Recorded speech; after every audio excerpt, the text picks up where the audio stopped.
Hey,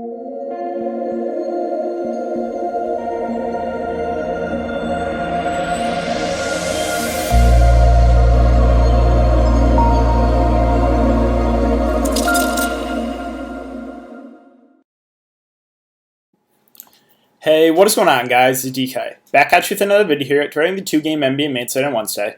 Before I get into the video, if you guys are new to the channel, my name is DK. I make daily videos breaking down NBA, NFL, PGA, and esports, daily fantasy sports slates. Before I get into the analysis real quick, I do want to say thank you guys again, seriously, for all the support. I really do appreciate it on the YouTube videos and the live stream on Twitter. Currently right now, 4.73 thousand subscribers on YouTube. The easiest way to support me is just leave a like button in the video, subscribe if you haven't already, and hit the notification bell so you know when I upload videos, you know when I go live. Also, I will, if you cannot watch the YouTube videos, I do upload on Apple Podcasts. The link is in the description below, which is the DK DFS show. If you guys are interested in NFL content, like I said, I do already have a video up for the Showdown slate. I have an early look video as well as more in-depth videos on running backs and wide receivers for Week 1. So go check that out. I will have a final look for Week 1 slate probably up in the next couple of days. But with that out of the way, let's jump into the video. So before we talk about this slate, I guess I have to. I do not like this 2-game slate because of the rotations on some of these teams. Let's take a look back at my lineup here from Tuesday's slate. So Tuesday went with Bledsoe, DiVincenzo, Middleton, AD, Brook Lopez, George Hill, Robert Covington, and Rondo. So, yeah, I mean, the Bucks value stood out there. Obviously, no Giannis Antetokounmpo. They were really chalky. I was fine eating the chalk. And the first game was super low scoring too, 103-94. That obviously hurt a little bit, but still, the Bucks were solid, right? Middleton, 40 fantasy points, not great, but he was better than Jimmy. He was better than Bam. Bledsoe, 33, not amazing. Better than Dragic. Better than basically everyone. Hero was the one guy that I think hit value or was good for Miami, and I did mention liking him. Also mentioned, the possibility, I liked the upside of Duncan Robinson, but he got in foul trouble. I think played like very few minutes. If you played him, you got unlucky, but that was the risk. I didn't know how many minutes Duncan Robinson was going to play. Unfortunately, the foul trouble, that kind of sucks. Yeah, George Hill is the one letdown. I'm fine going with there. There wasn't a whole lot of value. I mean, Rondo, DiVincenzo, George Hill, the guys I was looking to. 8 fantasy points, definitely his floor, but he was 35% owned. Didn't absolutely kill me, right? Because you had like 35% owned Bam, who was terrible. Jimmy wasn't amazing. Again, all those Heat guys were not good besides Hero. So, and then I went, AD or LeBron was a close call. I went AD over LeBron, but both were guys I was looking to. Covington was the last filler in my lineup. I just had the salary left over. I knew he'd be lower owned, plugged him in. Then obviously Rondo, the chalk, 85% owned. So that's a look back. We'll see how it goes for this slate. So again, I guess we got to talk about this 2-game slate. Raptors Celtics, it's a 210 over under. The Celtics 3-point favorites. Do or die time, obviously not for the Raptors. Clippers Nuggets is a 220.5 over under. Clippers 8-point favorites. So let's start with center and Nikola Jokic at 9.99. We have seen the last couple games. This is the type of performance Denver needs from Jokic if they want a chance in this series. 37 minutes, 61 fantasy points, 39 minutes, 60 fantasy points. The upside is there. I definitely prefer him to Jamal Murray once again. The floor is way higher. It's a better matchup, too. Like individual matchup against Zubac or Harrell or JaMychal Green. It's just a better matchup for him than it was against, the Utah series against Gobert. So, yeah, Jokic is still my favorite spend up on Denver by far. I don't think that's really a contrarian take. I think he's still a good play either way. Once again, for me, it's probably going to be the Toronto guards. I know they're a letdown, but I don't think we get that type of dud performance again. We could, but I'm going to be buying back into the Toronto guards again. I think Jokic as well as Paul George. Like I said, like the last 3 slates, those have been the spend-ups that look playable on this slate. Right now, there's other guys you can definitely look to. Right? The Boston guys are definitely more contrarian. Kawhi, for his price, is a little bit more contrarian. Jamal Murray, definitely contrarian. But yeah, I think Jokic looks like a good play. He'll probably be somewhat high-owned. I don't think like super chalk, but I would say 30-40%-ish Jokic. So yeah, I think he's a really solid play. Center, not a lot of great plays. Ibaka, this is huge news. Wearing a walking boot after he twists his ankle. If he can't go, that actually opens up some good value.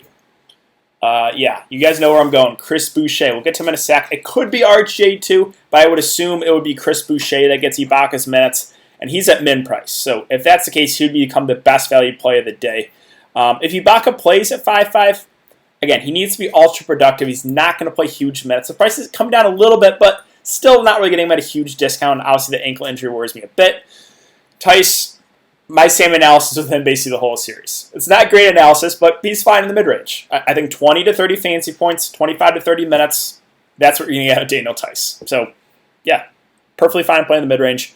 Millsap, 28 minutes. He'll play at probably about 30. MPJ was on fire the last game, so I think he lost a few minutes because of that. I think he's still a decent value option here. Didn't have a great game, 16 fantasy points. He was really chalky last night. He was like 60 to 70% owned. I'm perfectly fine going back to the well here. I think he's a decent option as long as he gets close to 30 minutes. See, Zubac got in foul trouble, only played 22 minutes. I think he was on pace for more than that, but again, the foul trouble and he fouled out. He had a really bad day, too. Like, normally Zubac is at least pretty solid point per minute guy, 10 fantasy points in 22 minutes. That is 100% his floor. I still don't have an issue, but like I said with this slate, it is so hard to trust the rotations on a lot of these teams. Clippers, Denver, and even Boston now. So, yeah, he's playable, but he's got to get the minutes. The minutes are not necessarily secure. They've given him some to Harrell. JaMychal Green closed a couple games ago, so there's no guarantee about the minutes, right? I think somewhere between 20 to 30 from Zubac. Like I always say, if he hits the higher end, if he gets closer to 30 minutes, I think he can definitely have a good day for his price.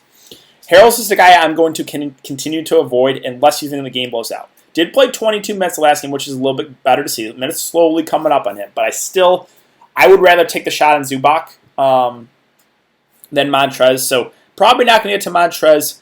Gasol's at 4-1. Again, we have Ibaka questionable. How many minutes are they going to really want to give to Boucher? Maybe Gasol gets extended a little bit. Now, he's been terrible, but maybe they give him like closer to 30 minutes. I don't know. So if Ibaka's out, that would give me a little bit more confidence going to a guy like Gasol. Obviously, you're not going to feel excited about playing Marc Gasol. He is a shell of his former self, but there's not a lot of great value. So, yeah, he's playable 100%. Robert Williams, this is what I'm saying with Boston. You cannot trust the rotations. 15 to 20 minutes the first couple games, 9 minutes last game. If he plays 9 minutes, he's not playable. If he gets 15 to 20, he's in play. But I don't know if we can trust Brad Stevens right now, and Wanamaker got way extended last game kind of out of nowhere, so don't really know what to make of it. I still think he's playable, but you need the minutes. You need to get lucky and hope Stevens gives him 15 to 20 minutes because he's a good point per minute guy. I think that they could bounce back the minutes, but not great that he only played 9 minutes. And didn't come into the blowout either, which is a little bit tilting. JaMychal Green, another guy that the minutes are up in the air. I'm going to be saying this about a lot of guys in the slate, and that's why I do not like this two-game slate. Green, 15 to 25 minutes. We saw him close last game. He played 26, or 2 games ago, 26 minutes. This last game, only 15. So if he hits the higher end, he's a good value play. If he only plays 15 minutes, not so much. Again, we cannot trust the rotations on these teams. So you kind of just got to get lucky and hope that the value guys you play get extended, right? Plumlee, the only way you look to him, he's a good point per minute guy, but right now he's only playing about like 8 to 10 minutes. So not enough for me to consider him. What you really need is you need Jokic foul trouble. Like, you need to bank on that. Like, you can do it, but like not for single entry, right? And then, Cantor's not in the rotation. So RHJ versus Boucher. I think it's going to be Boucher that gets the minutes. I guess they could run both, which would kind of affect both of them. If they're going to use like both as like a backup to Ibaka if Ibaka can't go. But I would just rather take the shot on Boucher, who's just a better fantasy point per minute guy. Now, both are actually solid point per minute guys. Like, RHJ is a good fantasy point per minute guy too. But I would assume it would be Boucher coming in to back up Gasol if Ibaka is out. And if that's the case, like, I'm going to play Chris Boucher 3K. I'll take the risk. If they run him and RHJ too, then so be it. But he's min price. Again, a great fantasy point per minute guy. I would be perfectly fine taking the rest there. So if Ibaka's out, I think Boucher is probably your top value play. Let's move on to power forward. Tatum's at 9.3. Didn't shoot the ball great. 5-15, still put up 41 fantasy points. He hasn't had the ceiling game until, what was that, game 2, I think it was. At game 2, put up 55 fantasy points. The price on him, it makes him contrarian. He's not in the optimal build. Once again, it's going to be the Toronto guards, Jokic and Paul George for their prices. Like, those are the 4 spend ups that, in my opinion, are like you can look to for like the optimal lineup. Tatum at 9.3, slightly overpriced, but that doesn't mean he's out of play. I still like his upside. I think he does have 50 to 60 fantasy points in him, right? That's possible. So, and he lost a few minutes because of the blowout too. So Tatum's still a guy I'm interested in. I've played him the last 3 slates. Might do it again just because if I fade him and he goes off, that's just the worst, absolute worst feeling. Siakam's at 7-8. I think he's playable. He was terrible, foul trouble. I just throw that game out. Like, everyone in Toronto was terrible. I'm just completely blocking that from my memory. Siakam, Fred VanVleet, Lowry will all play 40-plus minutes. I do not think they get blown out. I think they bounce back. I actually think they win this game. I still prefer both Toronto guards, but that doesn't mean Siakam's out of play. He is certainly viable here. Let's see. OG Anunoby, kind of like my Tice breakdown. He'll probably get 30 to 35-ish minutes, maybe a little bit more, but we saw 45, which is a little bit of an outlier the last game. Again, I would say low to mid-30s probably. He's more out there for his defense. Probably not going to kill you, but I would say 25 to 35-ish fantasy points, somewhere around there. 5'7". That's my thoughts there on OG. Now MPJ, this is the headache one, right? He was absolutely amazing in limited time. He got extended a bit, played 23 minutes, 40 fantasy points. He was super low in last game because we just cannot trust the minutes. So he can play 15 once again. I would not be surprised at all if Michael Porter Jr. plays 15 minutes. Could play closer to 30. We haven't really seen it yet from this series, but it's possible. It's such a hard one to break down. He was super productive in 23 minutes, almost 2 fantasy point per minute guy that last game. Don't think we get that again, but he's been good off the bench. It's just, I don't know if he gets the minutes. If he plays 15, he's not playable at 5'2". If he plays 25 to maybe 30, then he's certainly in play. So this is a tricky one. You just got to get lucky and hope that Mike Malone extends him. And Mike Malone does not like playing this guy. He's not a great defender, and Mike Malone will pull him. So it's a tricky one, and the ownership will be up on MPJ. I know that. They always will be after a big game. He was super low in last game. He's going to be a lot more popular this game, so it's just kind of undecided right now. If you play him, you got to get lucky and hope he gets some minutes. With Jeremy Grant, the minutes will be there, but he's a super low usage guy. And 42 minutes had 15 fantasy points. So, yeah.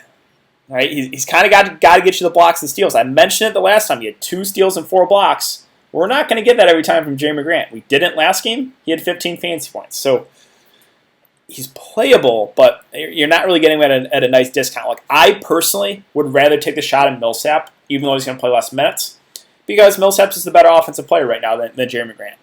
Marcus Morris is at 4.9. Price is slowly coming down. I actually think he's a pretty decent value play here. We'll get 30 to 35-ish minutes. He's obviously not the main guy, but he can produce in a lot of different ways. He can get some rebounds, assists, some blocks and steals and score the ball. And I would rather play him than Jeremy Grant. He's a better offensive player. So, yeah, I think Marcus Morris is certainly playable as a cheaper option. Mentioned Millsap, Green, talked about it. If he gets 15 minutes, not so much for a good value play. If he gets extended to 25, he looks a lot better. It's just, what does Doc Rivers do? That's a big question. I don't know. Grant Williams, Semi Ojeley got extended a little bit because of the blowout. I'm not playing them. I actually only played 9 minutes. Again, RJ, possibly playable, but I would rather take the shot on Boucher. Hopefully we get some sort of clarity if Ibaka's out, who is going to be the guy, but I assume it's going to be Chris Boucher. Small forward, Kawhi. Yeah, so he's once again a contrarian play for his price, 10-3. I know I'm sounding like a broken record here, but I just prefer Paul George for his price. Paul George 2K cheaper again. So Kawhi is his contrarian. Not a lot of great value. So, yeah, I like Kawhi if you can get to him. I do. But you're going to have to sacrifice a little bit to get him in there. So just like Tatum, right? They're not out of play, but I don't think they're in the optimal build. It's Paul George, it's Jokic, and it's the 2 Toronto guards, in my opinion, that guys spend ups that you could look to for if you're trying to build an optimal lineup. Yeah, so Brown's going to be more popular than Tatum for his price, 7.6. He's been a little bit more up and down. Doesn't have as much upside as Tatum, but you're also getting him at a nice discount. I still prefer Kemba Walker to Jaylen Brown. Doesn't make Jaylen Brown out of play. He's certainly viable. He is like the Pascal Siakam for me. I would rather play Lowry and VanVleet. For Boston, I would rather play Kemba. Probably rather take the shot on Tatum than Brown, but Brown is still playable 100%. The minutes will be there. He's cheaper. He will probably be the highest owned Boston guy, again, of those main guys, just for his price. Talked about OG, talked about MPJ, talked about a lot of these guys. Powell, he got extended a bit due to the blowout, played 31 minutes. Don't think we're going to get the blowout again, but it's good to see that like he was playing decent minutes already. Now, we did have Siakam foul trouble too. I think normally we get 15 to 20 minutes. He's at a playable price, but again, he has to hit his threes. If not, the floor, his shots just in general, his floor is super, super low. Torrey Craig's is not a value guy to look to. Only played 6 minutes last game. That's it. Shamit played 11 minutes. Yeah, not enough for me to consider him. So I'm going to shooting guard. Jamal Murray just a contrarian play. The price is slowly coming down, but it's coming down to a playable point now, right? 8.6. It's still a little bit pricey, but he's viable, and he's a contrarian option. Jokic is 100% the safer option. Jokic will be at least double ownership of Jamal Murray, but we saw the upside from Murray the first series. Right? He has the potential to break the slate. He can go for 70+. He's just got to hit his shots. He shot about 5 to 17. Still put up 36 fantasy points. It actually isn't bad. Again, you know where the options come from. It's Murray, Jokic. If MPJ gets extended, obviously MPJ, but yeah, so right now, Murray's just more of a contrarian play. Paul George at 8.5. Again, he is probably one of your optimal spend-ups. 40-ish minutes. He's $2K cheaper than Kawhi Leonard. Went for 48 last game. Yeah, he's certainly, right now, probably a cash game spend-up. Let's see, Van Fleet. Yeah, I'm going back to the Welland Toronto guards. I'm just blocking out that game from my memory. Fred Van Fleet still put up 34 minutes. Kind of salvaged his day a little bit in overtime, or in garbage time, I should say. 7.5 just looks like a really good price. I'll be playing them again. Sure, they could get blown out again. I don't think it's going to happen, though. So I'm buying back into the Toronto guys like Fred Van Fleet, like Lowry, in a do-or-die situation here. Marcus Smart is 6.5. I'm just not going to do it. Would rather, you have Fred Van Fleet at 7.5. Why would you go to 6.5 Marcus Smart? It literally doesn't make any sense unless you're trying to get super, super contrarian and hope Marcus Smart just gets hot behind the three-point line or gets one of those games where he has 3 steals, 3 blocks. So Smart's just once again a guy I will avoid. Lou Williams at 5.8, playable price. He'll play close to 30 minutes. Had a subpar game last time out, 25 fantasy points in 28 minutes. I think I would rather still take the shot on Lou Williams because he has the upside to go for 40+. Don't know if Smart really has it, and Smart will be higher owned. So I still prefer Lou Williams to Marcus Smart for the ownership. Gary Harris. Mentioned, it was him, Pat Beverly, JaMychal Green, and Robert Williams, who unfortunately got limited as the value guys I was looking to the last slate. Gary Harris was good. 35 minutes, 28 fantasy points. Did have 4 steals, more of an outlier, but he's a guy that can get you a couple of those, steals. He's a good defender. Did have 6 assists, another kind of an outlier from him. But if we're going to get over 30 minutes from Gary Harris, he's playable. Now, the price went up a little bit, but I still think he's viable. The floor is low, though. He is a guy that is kind of scoring independent. I wouldn't expect 6 assists again or 4 steals, but he's playable, 100% playable. That's really it for shooting guards. So let's finish up with point guard. Mention Murray. Lowry's at 8.2. I like both Lowry and Fred Van Fleet again.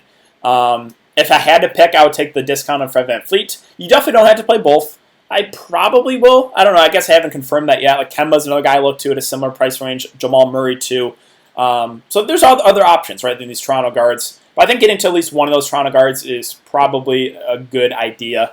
So, yeah, terrible game last time out. I'm just blocking it out from my memory. Other than that, he's been really good, right? 41, 54, 55 last 3 games. I think he makes for a pretty solid play. Him, Fred Van Fleet, they do it all. They're do-it-all guys, can score, assist, rebounds, block, steals. So I like them. I still like Kemba, too. I prefer him to Jaylen Brown. Kemba's been lower owned. I think I like the upside a little bit more on him. His floor is higher because of the assist, so I do still give the edge to Kemba over a guy like Jaylen Brown. And I think Kemba's certainly viable. He will be lower owned for sure, in my opinion, than the Toronto guards. Again, Marcus Smart not going to get to. Mentioned Lou Williams. Monte Morris at 3.7, playable. He'll play 15 to 20 minutes. Again, it's doable. I think you can consider him. I think I probably prefer some other value plays, but he's viable. Pat Beverly's a guy that I'm interested in 3.6. He'll play 20-ish minutes. He's a do-it-all guy. He had a terrible game 2 games ago, but with there being little value, right, you have Boucher possibly, and then a couple other viable plays. Pat Beverly's definitely someone I'm going to look to for value. Yeah, you can consider Monte Morris too. They're pretty similar plays. Both will get around 20-ish minutes. Both have been solid. So those are 2 guys you can look to. Wanamaker's the big question mark here. So he was basically phased out of the rotation and then came in and played 28 minutes. So I don't know what's going on here with this Boston rotation. Is it going to be Wanamaker? Is it going to be Robert Williams? I don't know. He played, what was it, 28 in the first game? Again, got extended a bit because of the blowout. Then 9, 12, 13, and then 28 last game. Again, got extended a little bit because of the blowout, but still was on pace for I think he was on already pace for like 25 in the regular game. So this is a big question mark, and a reason why I do not like this slate, because there's a lot of question marks with guys' minutes. I don't know what the minutes for Wanamaker can be. I think it can be anywhere from like 10 to 25. So if he gets closer to 25, he makes for a good value play. 10, not so much. So I know I've said that about a lot of guys, but it's seriously like it's really hard to trust the rotations for a lot of these coaches. And that's it. I wouldn't consider Reggie. Yes, that's basically the breakdown, guys. I wouldn't expect a blowout again in the first game. Could happen, but it's just a tricky slate, right? There's a lot of inconsistent rotations. The first game, like the prices look better, but also like two really good defensive teams. The second game probably has more upside if it stays close, but you're not really getting any like discounts on any of the guys. So it's a tricky slate for sure, and not a slate I'm going to risk a lot of money on, to be honest. But I think that's going to do it for the video today, guys. So if you haven't enjoyed the content this far, I really appreciate it if you leave a like button on the video, subscribe to the channel if you haven't already, and hit that notification bell so you know when I upload, you know when I go live. I will be live streaming 30 minutes before lock on my YouTube channel, so be sure to check out the live stream. Thanks again, guys. I hope you guys all have a good night, and I will see you all tomorrow.